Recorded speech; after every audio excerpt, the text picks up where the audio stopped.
പിന്നെ പുലിക്ക് സദൃശമായ മറ്റേ കണ്ടു. അതിന്റെ മുതുകത്ത് പക്ഷിയുടെ 4 ചിറകുണ്ടായിരുന്നു. The 4 wings upon the leopard. മൃഗത്തിന് 4 തലയും ഉണ്ടായിരുന്നു. 4 heads. അതിന് ആധിപത്യം ലഭിച്ചു. Yes. രാത്രി ദർശനത്തിൽ ഞാൻ പിന്നെയും ഘോരവും ഭയങ്കര. ദർശനം. അപ്പം അടുത്ത നെക്സ്റ്റ് കിങ്ഡം. ഇതാ ഏത് കിങ്ഡമാ? Third kingdom. ഗ്രീസ്. അലക്സാണ്ടർ. കാണുന്ന 8-ാം അധ്യായത്തിലേക്ക് വരിക. അവിടെ കാണുന്ന അവിടെ പറയുന്നുണ്ട് 8 chapter 8 verse 21. 20 and 21. Chapter 8 verse 20 and 21. അവിടെ അതിനെക്കുറിച്ചുള്ള വേറൊരു വ്യാഖ്യാനം. ഇന്ന് നിങ്ങൾ 8-ാം അധ്യായത്തിൽ കാണുന്നത് എന്നറിയാമോ? ഈ പറയപ്പെടുന്ന മേദ്യ പാർസ്യ സാമ്രാജ്യത്തെ അലക്സാണ്ടർ വന്ന് നശിപ്പിക്കുന്നതിനെ കുറിച്ചുള്ള ഒരു കൗണ്ടർ ഡ്രീമാണ്. നമ്മൾ കാണുമ്പോൾ ഈ സ്വപ്നങ്ങൾ ദർശനങ്ങൾക്ക് എന്തുണ്ട്? കൗണ്ടറായിട്ട് വേറെ ഒന്നുണ്ട്, ഇവന്റ്സ് ഉണ്ട്. There are events and counter events.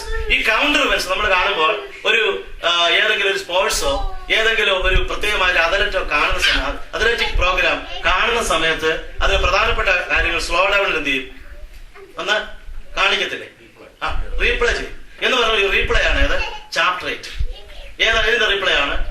അതായത് സെക്കൻഡ് കിങ്ഡവും തേർഡ് കിങ്ഡവും തമ്മിലുള്ള കോൺഫ്ലിക്ട് എങ്ങനെ നടന്നതിന്റെ ഒരു സൈഡ് വ്യൂ അല്ലെങ്കിൽ അനദർ കൗണ്ടർ ഇവന്റ് അവിടെ കാണും. വായിച്ചാട്ടെ. 2 കൊമ്പുള്ളതായി നീ കണ്ട ആട്ടുകൊറ്റൻ പാർസ്യ രാജാക്കന്മാരെ കാണിക്കുന്നു. 2 കൊമ്പുള്ള ആട്ടുകൊറ്റൻ. അടുത്തത് കോലാട്ടുകൊറ്റൻ യവന രാജാവും അതിന്റെ കണ്ണുകളുടെ നടുവിലുള്ള വലിയ കൊമ്പ് 1-ാമത്തെ രാജാവ്. യവന രാജാവ്, ആദ്യത്തെ യവനൻ ആരാ? ഗ്രീക്കിലെ 1-ാമത്തെ രാജാവ് പരിവർത്തിച്ച ആട്ടുകൊറ്റൻ ആര്? അലക്സാണ്ടർ. അപ്പോൾ 8-ാം അധ്യായത്തിൽ ആരെ കുറിച്ചാണ് പറയുന്നത്? പേർഷ്യൻ രാജാക്കന്മാരെ അലക്സാണ്ടർ എന്ത് ചെയ്തു? അരാബല്ല എന്ന് പറയുന്ന സ്ഥലത്ത് വെച്ച് നശിപ്പിച്ചതിന് ശേഷം 330-ൽ എന്ത് ചെയ്തു? സാമ്രാജ്യത്തെ പിടിച്ചെടുത്ത് ശക്തമായ സാമ്രാജ്യം സ്ഥാപിച്ചതായ ലിയോപാർഡ്. ആമേൻ.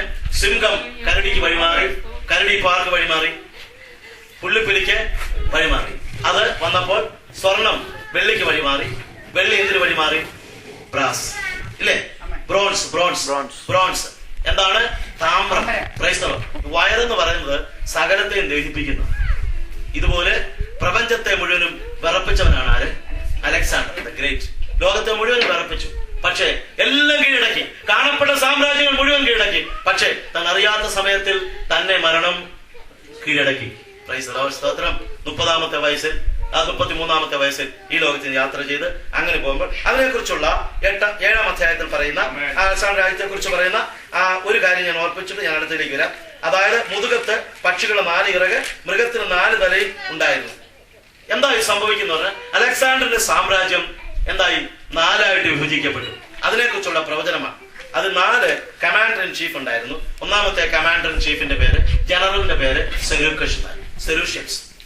Seleucus. First king was. 4 generals ആയിരുന്നു അലക്സാണ്ടർ ഉണ്ടായിരുന്നു. ഈ 4 ജനറൽസിന് വേണ്ടി എന്ത് ചെയ്തു? ഗ്രീസ് സാമ്രാജ്യം എന്ത് ചെയ്തു? പകുത്തു കൊടുത്തു. ആമേൻ. അടുത്തൊരു സാമ്രാജ്യ അധിപനില്ലായിരുന്നുണ്ട്. 1-ാമത്തെ സെലൂഷ്യസ് സിറിയ ഭരിച്ചു. സിറിയ എന്ന് പറയുന്ന ഭാഗം ഇദ്ദേഹത്തിന് കൊടുത്തു. Second Ptolemy Kings. നിങ്ങൾക്കറിയാലോ ഹിസ്റ്ററിയിൽ ടോളമി ആരാ ഭരിച്ചത്? ഈജിപ്തിലെ ടോളമി രാജാക്കന്മാരുടെ 12-ാമത്തെ രാജാവായിരുന്നു. ടോളമി 12ന്റെ മകളായിരുന്നു ക്ലിയോപാട്ര. അറിയാമല്ലോ, കേട്ടിട്ടുണ്ടല്ലോ. Did you hear about Cleopatra? Yes.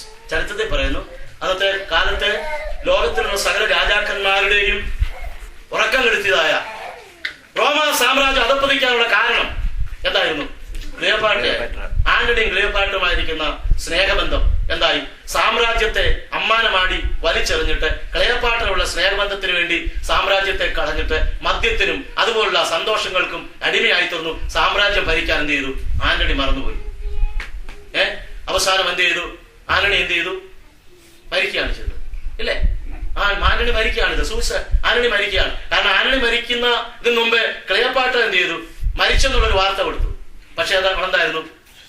ഒരു ശരിയായ വാർത്തയല്ലായിരുന്നു. അപ്പോൾ ക്ലിയോപാട്ര മരിച്ചെന്ന് പറഞ്ഞപ്പോൾ ആന്റണിക്ക് സഹിക്കാൻ വയ്യായിരുന്നു. ആന്റണി എന്ത് ചെയ്തു? സൂയിസൈഡ് ചെയ്തു. ആന്റണി സൂയിസൈഡ് ചെയ്തു കഴിഞ്ഞപ്പോഴാണ് ക്ലിയോപാട്ര മരിച്ചില്ല. അവൾ എന്ത് ചെയ്തു? ഒരു വലിയൊരു പാർട്ടി നടത്തി. വലിയൊരു പാർട്ടി. അതായത് ആന്റണി ക്ലിയോപാട്രയുമായിട്ട് സ്നേഹബന്ധത്തിൽ ഏർപ്പെട്ടപ്പോൾ അപ്പോൾ അന്നുണ്ടായിരുന്ന രീതിയിൽ ഒരു പാർട്ടി നടത്തി. ആ പാർട്ടിക്കകത്ത് ഈ വെപ്പാട്ടികളായിരിക്കുന്ന കൂടെയുള്ള തോഴിമാരുടെ അടുക്കൽ പറഞ്ഞിരുന്നു, ഫ്രിക്സ് പഴങ്ങൾ ഒരു കൂടയ്ക്കകത്ത് പ്രത്യേകം കൊണ്ടുവരണം. ഈ പഴത്തിന്റെ അകത്ത് പോയിസൺ ആയിരിക്കുന്ന, വളരെ പോയിസണായിരിക്കുന്ന ഒരു വിഷപ്പാമ്പ്.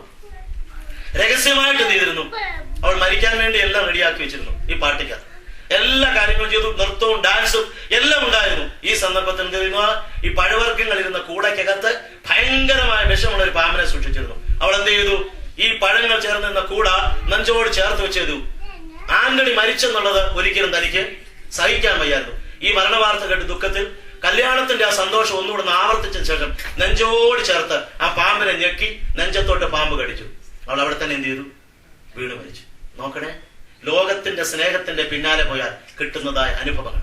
സാമ്രാജ്യം ഇവൾ സൗന്ദര്യം വർദ്ധിപ്പിക്കാൻ വേണ്ടി കഴുതപ്പാലിലാണ് കുളിച്ചത്, പച്ചവെള്ളത്തിലൊന്നുമല്ല കുളിച്ചത്, കഴുതയുടെ പാലിലാണ് കുളിച്ചത്. ചരിത്രകാരന്മാർ പറയുന്നു കഴുതപ്പാലിൽ കുളിച്ച് സൗന്ദര്യം കുട്ടിയ എത്തിയ 3 പത്തിയുള്ള ഒരു സർപ്പത്തിന്റെ ഒരു പ്രത്യേക കിരീടമായിരുന്നു അവൾ ധരിച്ചിരുന്നത്. 3 പത്തി ഉള്ള, 3ആയിട്ട്, സാധാരണ സർപ്പത്തിന് 1 പത്തിയുള്ളൂ. അങ്ങനെ ഒരു കിരീടം ധരിച്ച് പ്രത്യേക വിഗ്ഗുകളൊക്കെ വെച്ച് സ്വർണ്ണം ഉണ്ടാക്കി ചെരുപ്പൊക്കെ ഉണ്ടാക്കി ഉള്ള. ഞാൻ ആ സിവിലൈസേഷന്റെ ആ ഭാഗങ്ങൾ ചിന്തിച്ചപ്പോൾ ഞാൻ അവിടെ തിരിച്ചു വരട്ടെ.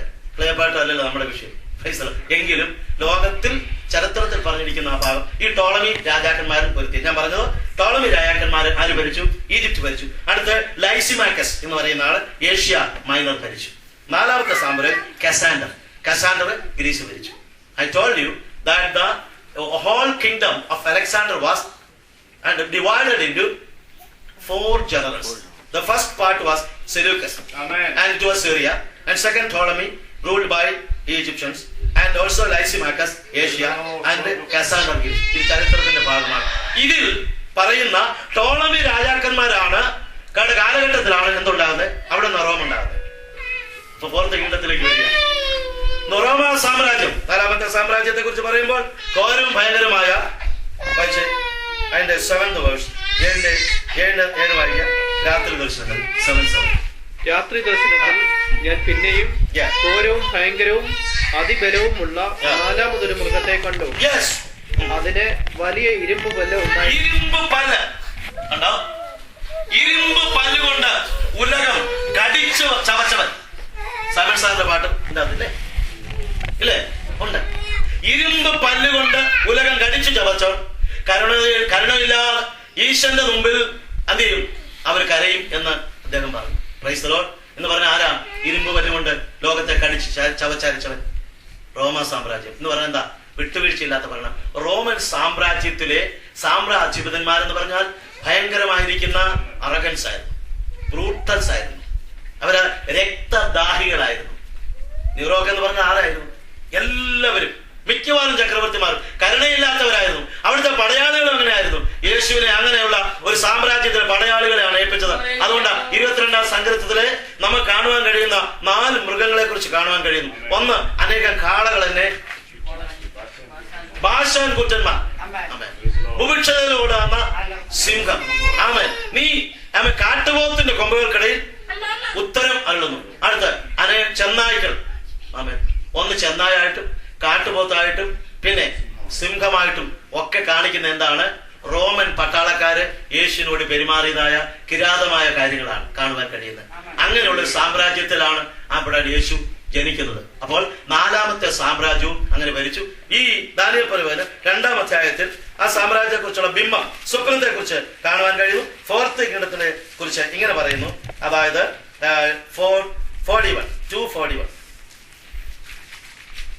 അതിന്റെ 42 വായിച്ച് 40 and 41, 42, 2:40 മുതൽ 40. യെസ്, 4ാമത്തെ സാമ്രാജ്യം ഇതുപോലെ ബലമാണ്. സീസറന്മാർ ഇരുമ്പ് പോലെ ബലമുള്ള ഭരണം. ലോകത്തിലെ ഏറ്റവും കൂടുതൽ റോഡ് അതുപോലുള്ള കാര്യങ്ങളൊക്കെ ഇൻവെന്റ് ചെയ്താലാണ് റോമാക്കാരുടെ സംഭാവന, റോഡുകൾ. അത് അന്നത്തെ കാലത്ത് ഒരു പ്രോവർബ് ഉണ്ടായിരുന്നു, എന്താ, all the roads towards Rome.